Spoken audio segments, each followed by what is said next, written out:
Hey guys, welcome to the SimRacingPaddock. I'm William Marsh, and we're kicking off a new series taking a look at different eras in the history of Formula 1. In this series, we will take a look at different cars over the storied history of the world's premier open-wheel racing series. In our first video, we will take a look at the Lotus 49. The Lotus 49, first driven by Jim Clark and Graham Hill in the 1967 Formula 1 Championship, was Lotus's second car in the Formula 1 3-liter era and a follow-up to the rather disappointing Lotus 33. The Lotus 49 features a 3-liter Ford Cosworth engine, which was mated to a Heusinkveld Lotus 5-speed manual gearbox. The car featured an aluminum monocoque chassis with a stressed member drivetrain, which allowed for a reduction in weight but still maintaining structural rigidity. The car weighed in at just over half a ton, and with the car producing over 400 horsepower, this meant the car was fast. Also factor in 1967, Formula 1 cars did not have wings yet, so there wasn't much in the way of air pushing the car down. On the contrary, in some instances, the car could actually generate lift at speed. Because the car had to rely on mechanical grip rather than aerodynamic grip, that meant the big fat tires and suspension on the car was definitely put to good use.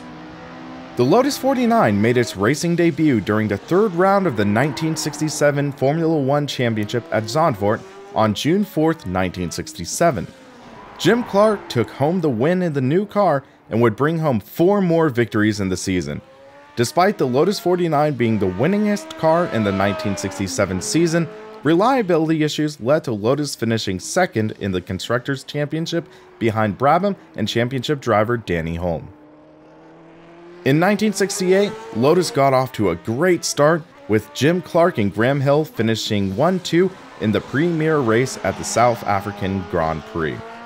Unfortunately, before the second round in the championship, Jim Clark's life was tragically cut short at a Formula 2 race at Hockenheim. Over the course of the season, Lotus made more improvements to the Lotus 49, including being the first team to use aerofoil wings, which made their debut at the 1968 Monaco Grand Prix, which Graham Hill won. Ultimately, Gold Leaf Team Lotus dominated the Constructors' Championship, with Graham Hill bringing home his second and final Drivers' Championship. Over the next couple years, Lotus would dabble with replacing the Lotus 49 with other cars, such as the Lotus 63 in 1969, but ultimately, the Lotus 49 was kept in use until it was replaced by the Lotus 72 midway into the 1970s season.